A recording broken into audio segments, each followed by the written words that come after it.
Hi, I'm Amy. And I'm Rosalind. And welcome to Ultimately You, the chat show, podcast and YouTube channel. Here is today's episode. Okay. Welcome back, everybody. We actually want to talk about readings today. So it's going to be a bit different, I think, because we have so many different opinions and experiences with readings.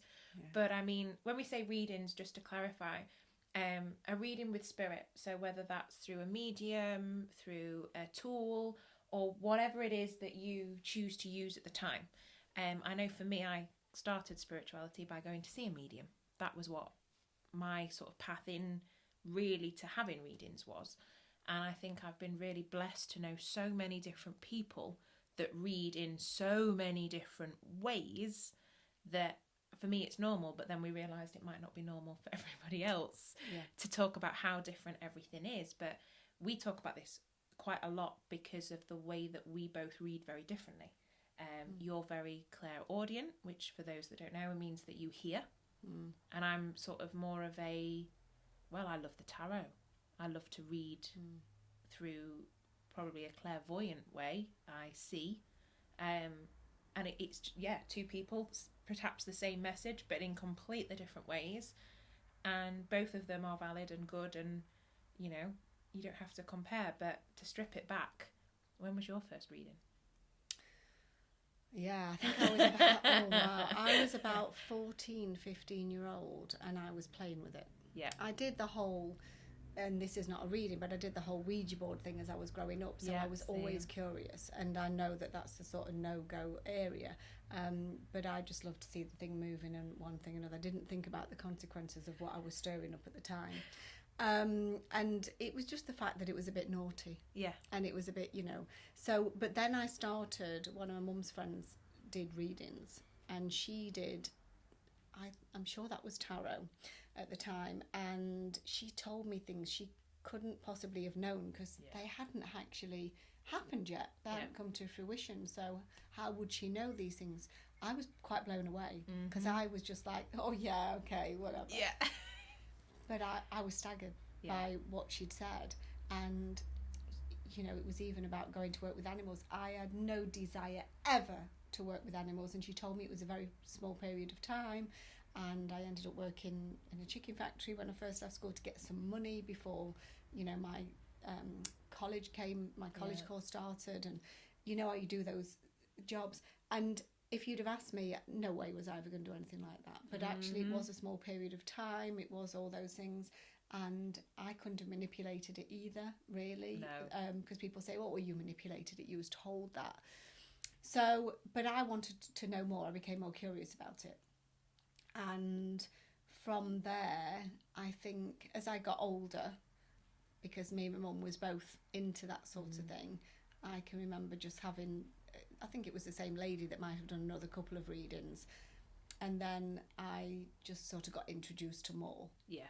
Never, ever, ever did I ever imagine doing it myself. There was I had no desire ever, and I mean in capital letters ever, to do that work. And it's took me till of late, wasn't long ago, to accept it actually. But and that, so I was curious and about the cards and the energy, but I didn't really delve any deeper than just, oh my God, that's going to happen. Oh my God, I've been told about this. How did she know that? How did he know that? And it was whoever I went to told me things that is like, you could never have known that. Yeah. Never have known that. And you can see that as being gullible or see it as what you like. But actually, I couldn't have known. And I didn't start looking at it myself until I was 30. And I started with Reiki. And then the story is, I had clients even with Reiki 1 and started to build this vision. So I do have a lot of clairvoyance.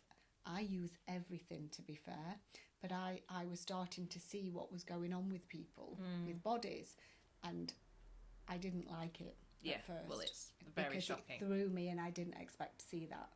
And all of my work was spiritually. So when we talk about being clairaudient, of course, Spirit was talking to me. Yeah.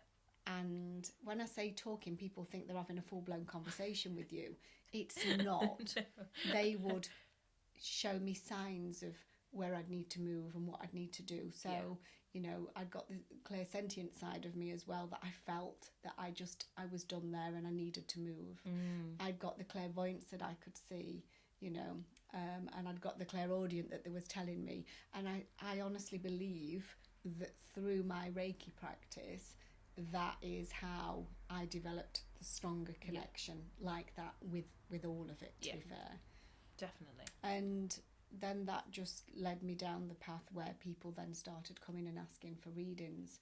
And I thought, right, okay, I don't really want to do this, but I felt, even though I didn't want to do it, I knew I was holding myself back for some reason. It wasn't really that I didn't want to do it. No. I felt that way, but there was a reason. And then I started doing it, and I started dabbling a little bit in tarot, but the tarot didn't mean anything to me, because what was happening was I'd see a client, and very often I would see their loved one walking behind them or even in front of them. And so I've got the mediumship of where I'm speaking to their loved ones and etc., but the psychic ability too. When I go out doing events, I don't like to come down too much to the psychic side of things. I like to stay, if I'm working mediumship, I like to stay where the mediumship is. But sometimes you do move.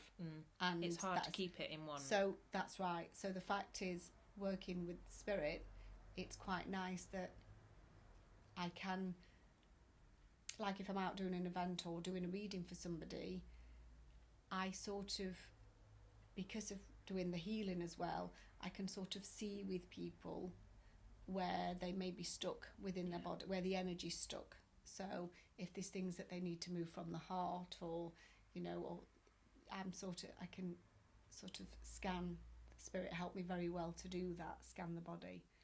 So so I work on all levels really. But yours has developed over a long time.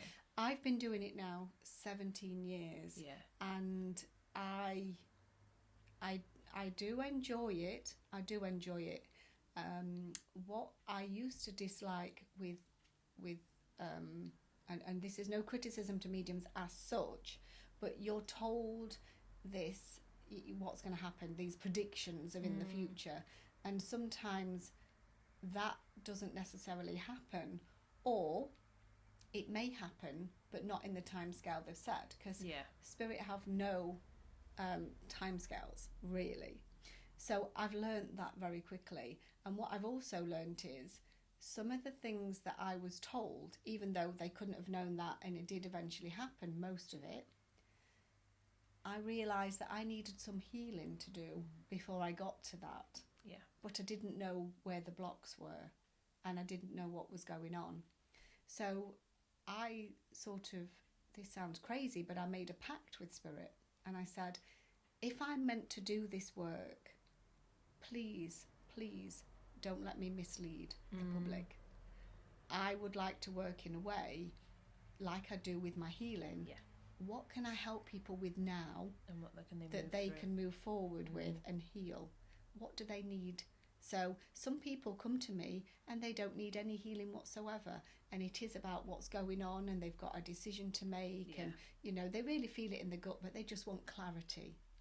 Sometimes it's closure from a loved one to know that they're okay. And this is beautiful as well, because what I've noticed is that because we're all soul, when a loved one passes over, say if I'm out doing an event and I've got somebody's husband or somebody's wife, it might not be the husband or wife that they're with now. It might be a previous. But when they've passed over, the soul wants closure. And so they would like forgiveness, if it's possible. It's a beautiful feeling to think that you're working with the person here on the earth plane, but you're also healing their soul, and you're also healing the soul that's passed. And that I love that because you've got 2 for 1 there. Yeah, and not only that, that soul can move on, whoever that is, and the soul here is also being able to, a piece is able to move forward as well.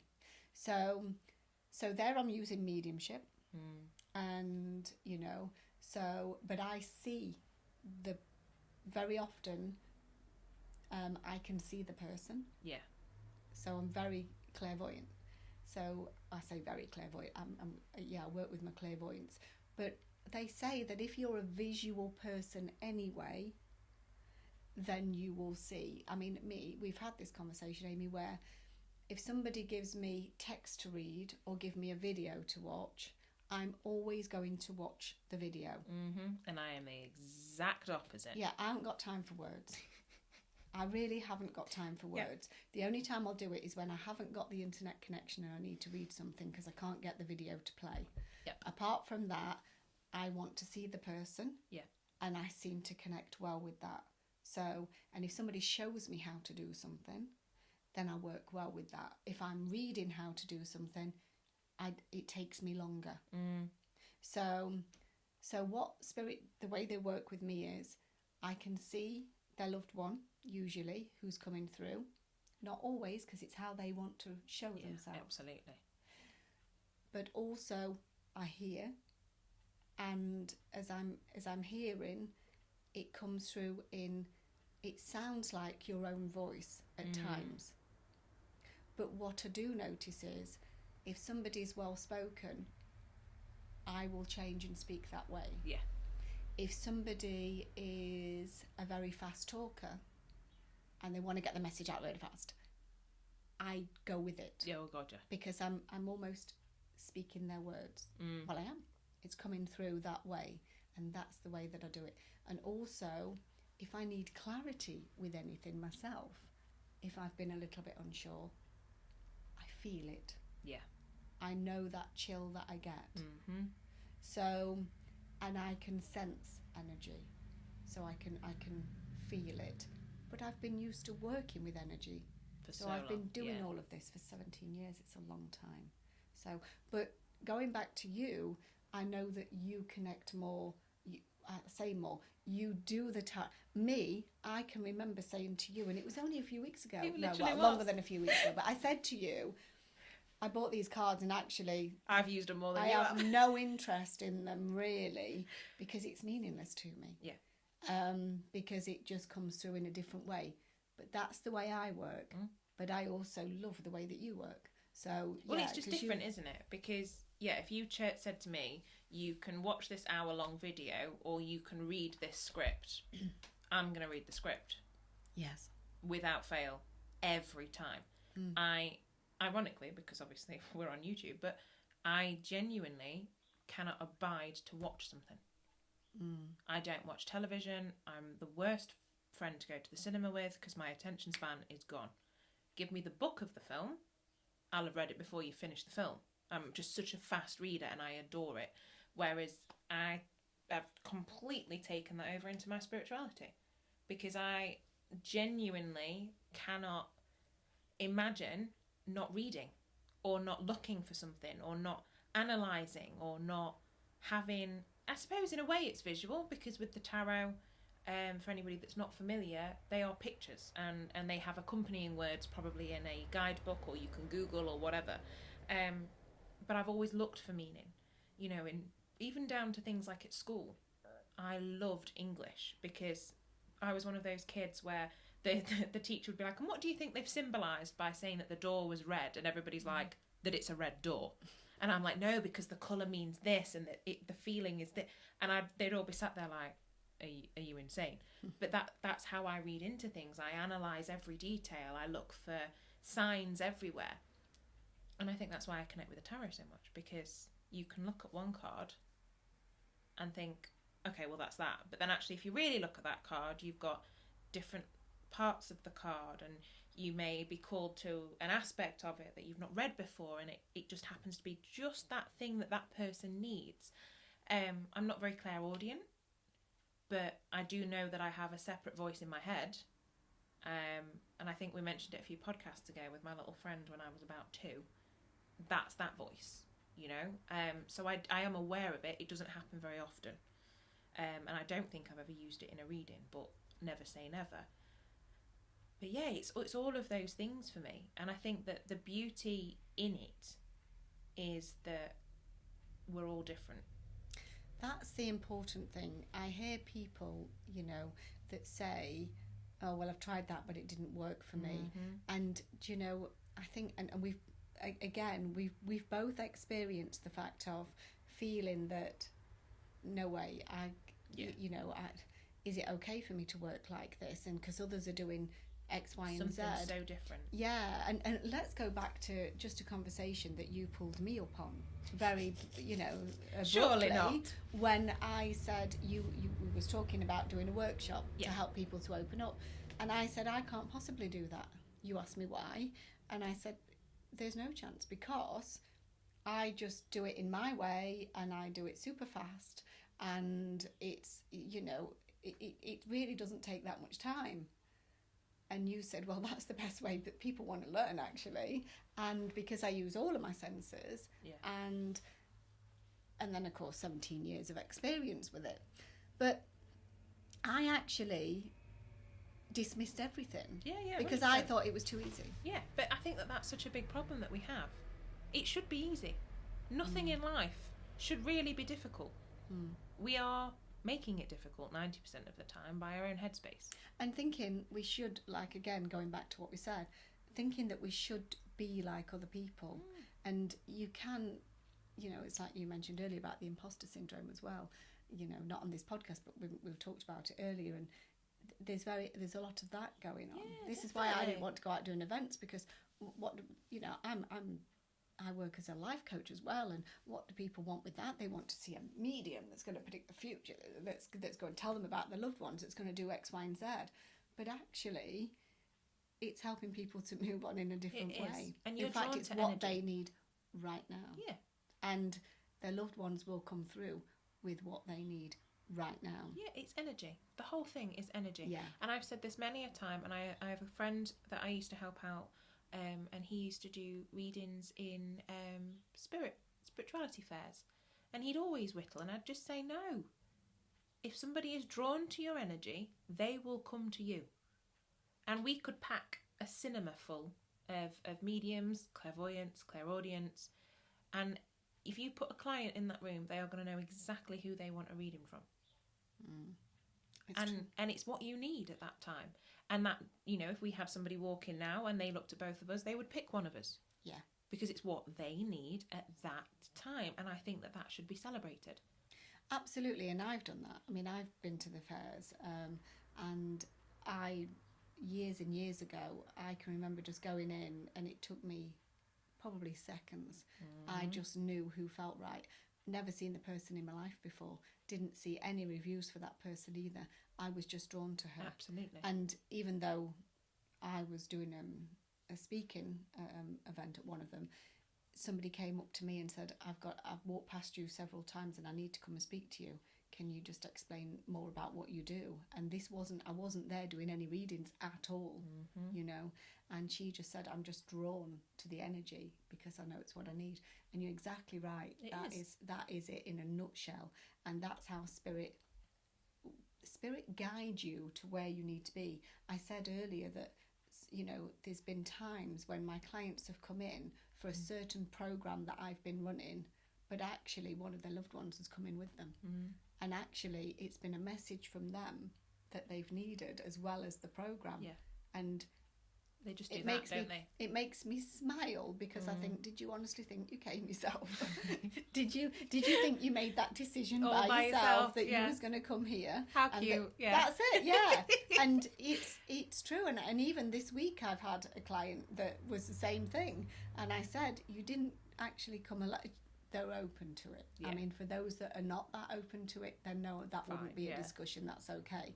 But for the clients that are this way inclined, which mostly my clients are, you know, it's beautiful that I actually see sometimes that, you know, their loved one stood with them as much as to say, now I've got them here. Yeah, Can come on. we do something? Hurry up. And not that they're broken or anything like that, but it's just changed. Yeah. But yeah, it's interesting how we do work so different, because I can honestly, I have no interest, absolutely none whatsoever, in learning the depth of the tarot that you do. Mm-hmm. And I think you do it so brilliantly. Thank you. I really, no, because you do, and you're very good at it. And it's like you say, you might always work that way. Yeah, or it might change. And that's okay, Mm-hmm. but it feels right to you now. Oh God, I couldn't imagine doing what you do. That would absolutely freak me out. I do not want to scan people's bodies and look for energy blocks. And no, that is far too complicated for me. X-ray vision has never been on my list of things, quite frankly. I didn't think it was on mine, actually. But I think as a reader as well, you never really turn it off. Mm. There'll be times when my friends have looked at me and gone, all right, because they've asked me for advice and I've been so set, and they'll go, okay, and I'm like, sorry, that was really blunt, but I had to tell you.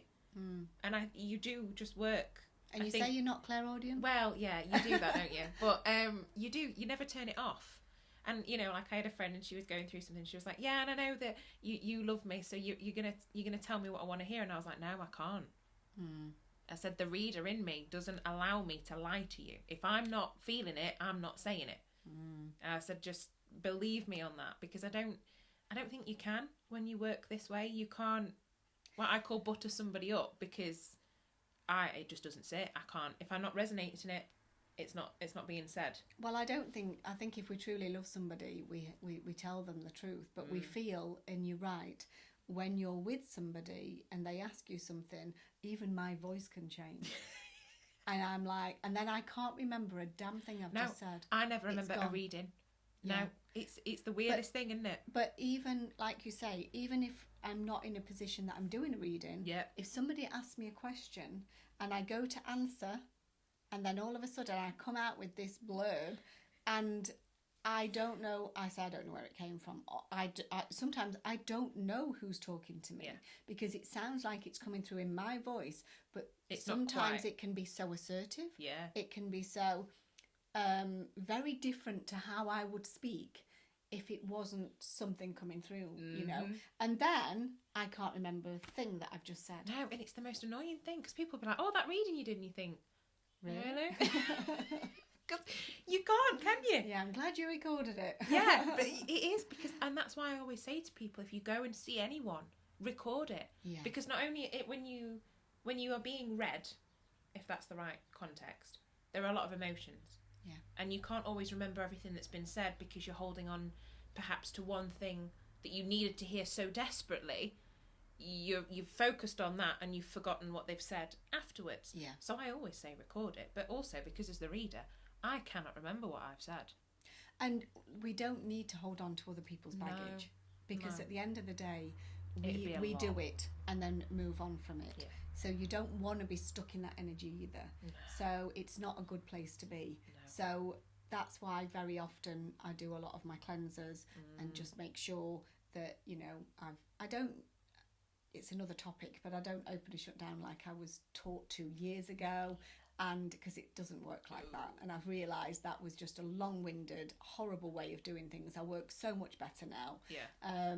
But I think this is it, and I think the main aim of the talk today is to let people know that everybody can do this. Oh, 100%. This is not just for those. It's not exclusive. No, and you know, so everybody has the ability to do this, and it's just about building your confidence. And sometimes I can misinterpret something. Oh gosh, yeah. And it can be because it's too. the way that I'm being told. Yeah. And I probably haven't asked the right question. I've asked the right question, but in the wrong way. Yeah. So I've had to learn that as well. And it's accepting that it's all okay. And I used to just dabble with it and enjoy it and feel pressured by readings. I never feel pressured anymore. No. I never feel pressured anymore. And I do use my own cards. Yes, but you do. not like you do. And sometimes I forgot to look at them. But I have them there. You have, and it's so funny because you've read me once and gone, I don't know why I did that. Just looked at the cards and I was like, yeah, I don't know why you did that either. Yeah, but just for clarity as well, we look at them and we can say, right, okay, that's sense. What was said, that was it, you know. But I've put them out and then forgot. And anybody that's watching this that's had a reading from me, you will be laughing your socks off because you'll know full well I've done exactly the same thing. So really, I probably should just put the cards away. But some people like to see them. But it's a nice visuality. And it is clarity. Yeah. Again, it is. And it backs it up. It does. And it's even nicer if I remember to look at them. Yeah, I mean, it would help, but, you know, let's not dwell on that too much. But the thing is, they've got the message. Yeah. So, you know... and also, don't be offended, anybody, that if you're listening, that we've forgotten your reading. Honestly. It's nothing personal, but you just... I don't think we could store it if we tried. Because it comes through that fast. Yeah. That, I don't think I could if I tried. I mean, I've got a very good memory, but... I can't remember a single reading. But I believe we're not meant to. No. I do believe we're not meant to. It'd be a lot. There's certain things, like when I'm out doing events, and there's certain things with people that I think, oh my God, yeah, I can remember that. Yeah. Yeah, I can remember that moment, but I can't remember everything. No. And the thing is, I don't want to. No.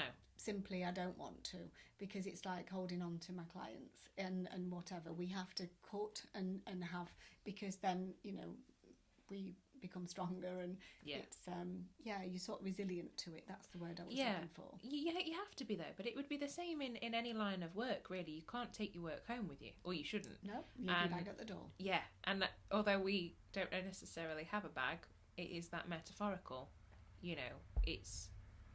and I love readings because I think they're beautiful, and it's also what that person needs. You know, I've read for families, and each person, they've wanted the same loved one to come through, and they have done, but in different ways, with different messages, with you know, because that person's needed something maybe different to their mum has or their brother has, and I just think it's beautiful. But I can't remember what it was.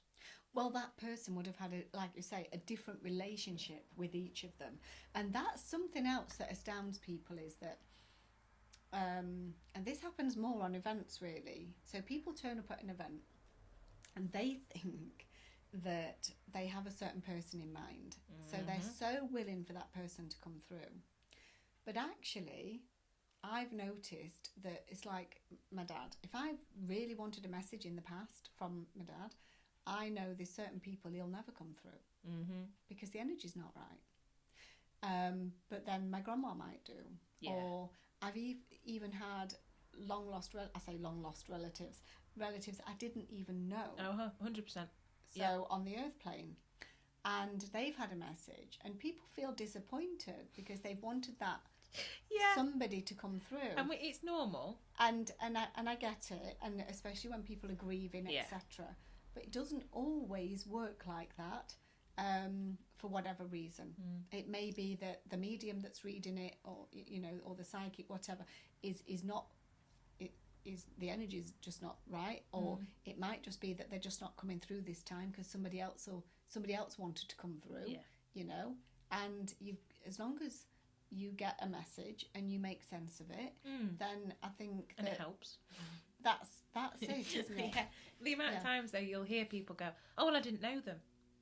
Yeah, that's not how spirit works, guys.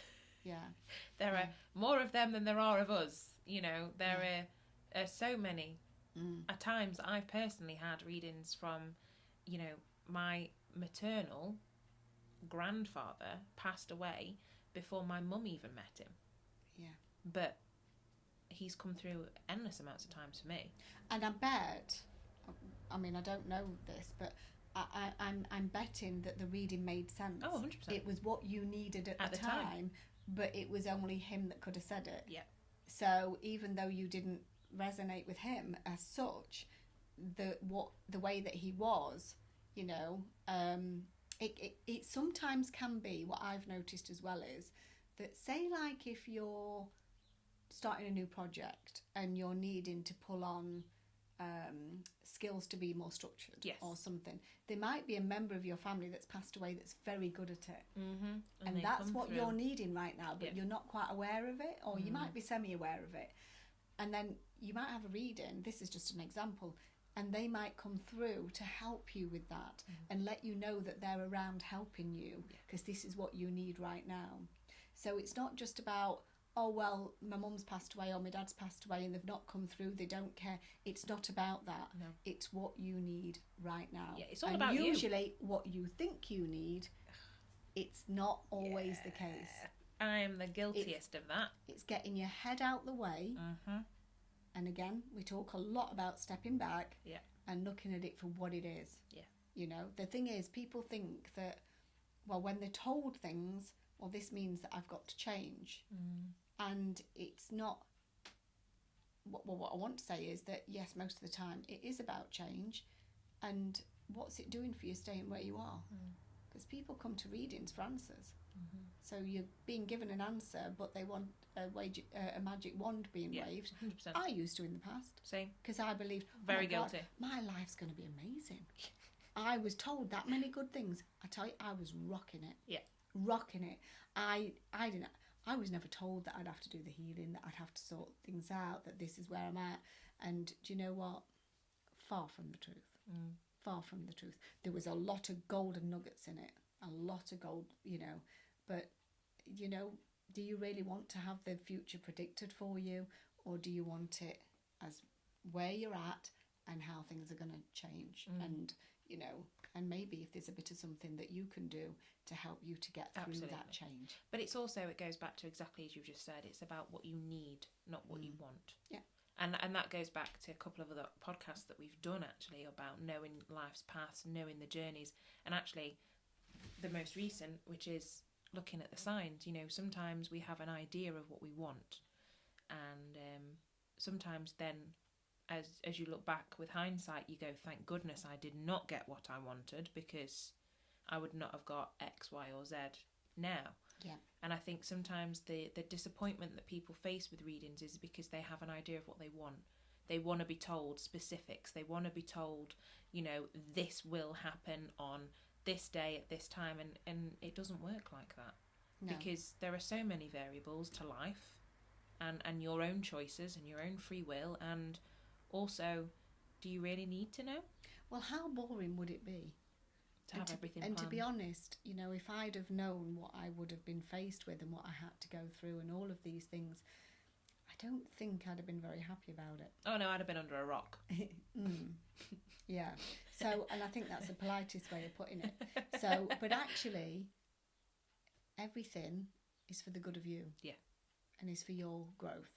So, you know, and like you say, it depends in the readings. I never know whether I'm going to be working on a psychic level or a mediumship level. I know when I go out doing events, it's more mediumship, but I can work on any. It doesn't really matter.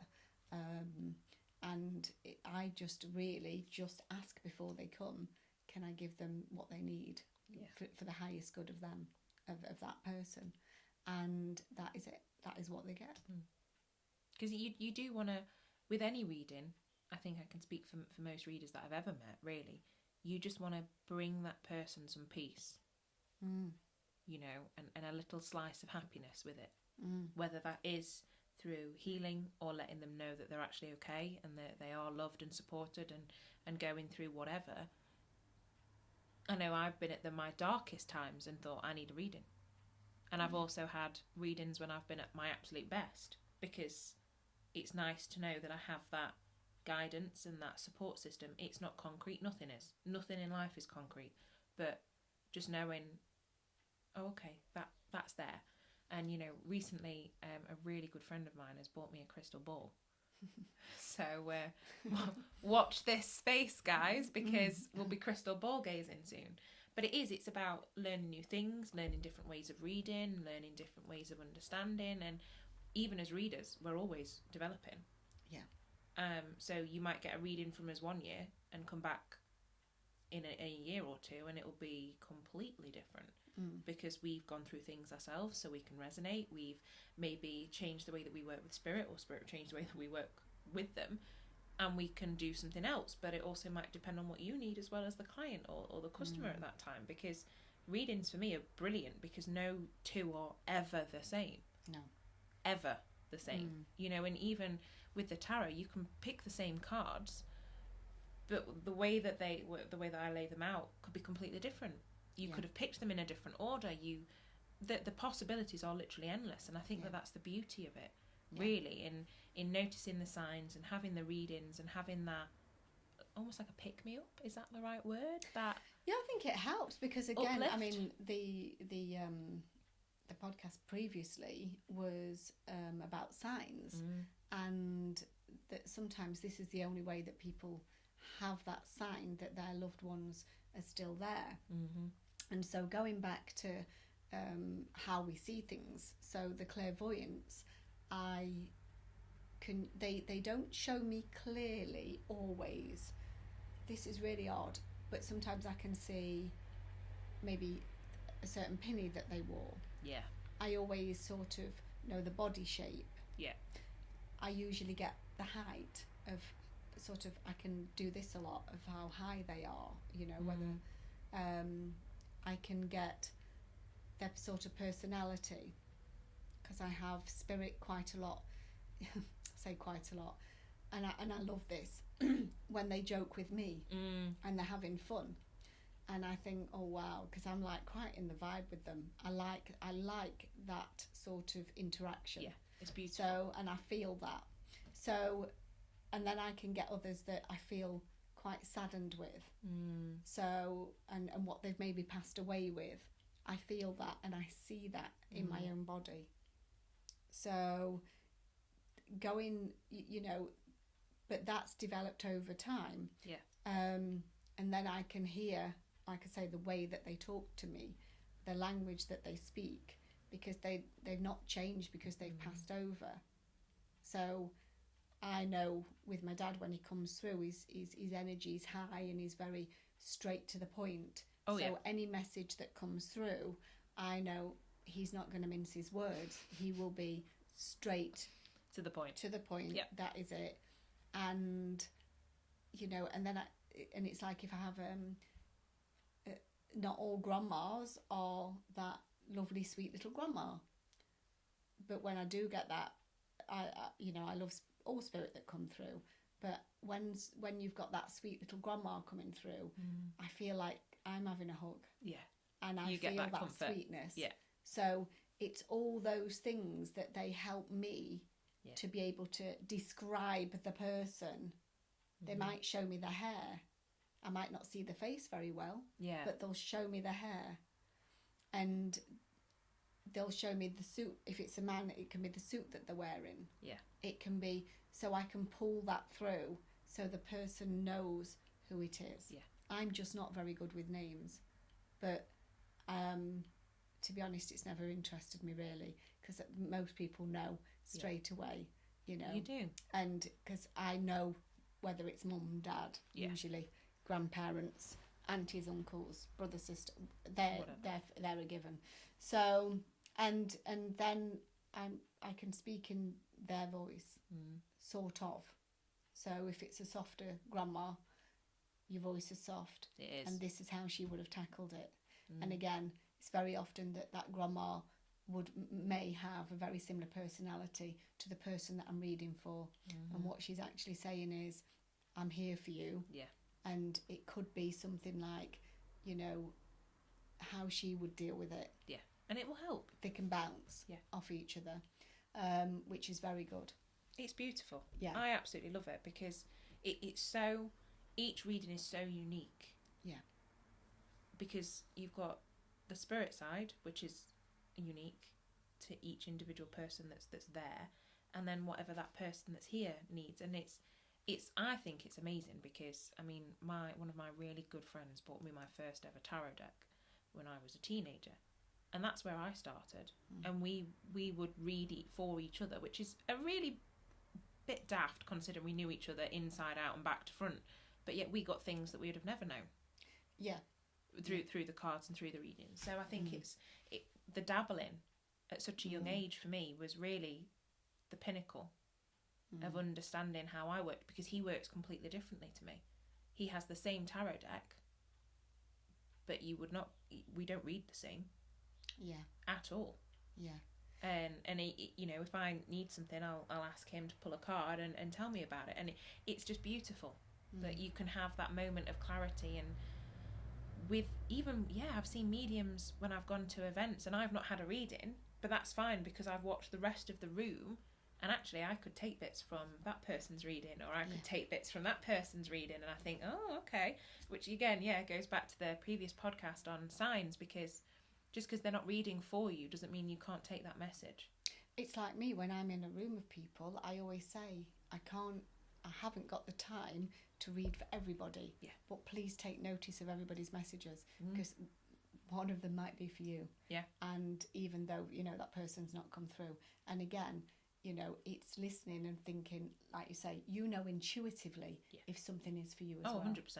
So, but I think ending on this today, I really feel that in my heart of hearts, I want to say to people, if you feel like you're struggling and you're not getting anywhere, persevere with it. Don't go with what others are saying. You know, that they're working in just how they are, you know, with their strengths. We're not all meant to work the same. Amy and I work very differently, and that's our path.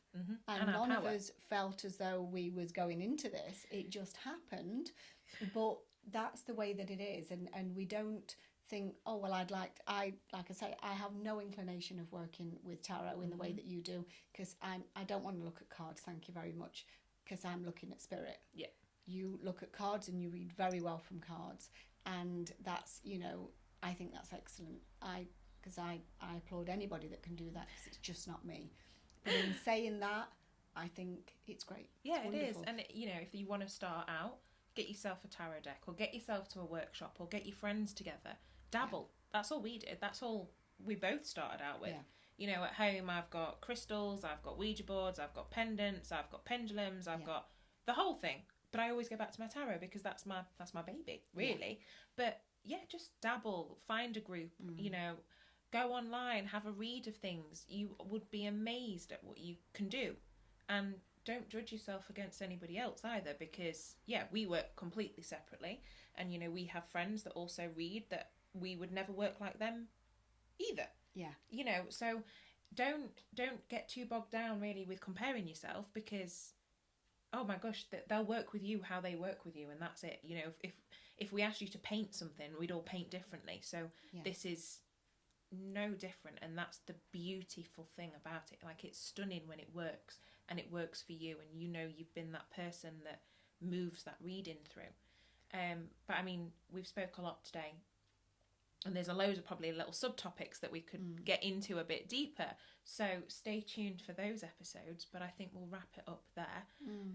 And for, you know, I'm going to be holding workshops on this. I'm so excited. I'm just waiting for, obviously, the restrictions to go with what's happening in the world at the moment. But there will be workshops coming up for whoever's interested. So, which will probably run within a day, and just to help you to develop these skills. I mean, I'm coming. I'm 100% coming. I've said this to you. Well, we never stop learning, do we? No, and it's so much fun, because how somebody else starts to learn, you can take thing and you think, oh, that's amazing. Why have I never done it that way? And I love groups like that, because you're as the instructor, you'll probably come away and go, well, I've learned something new, because that's how it works. Yes. So I'll be there if everyone wants to come. I will be straight in here as normal, like, hi, it's me again.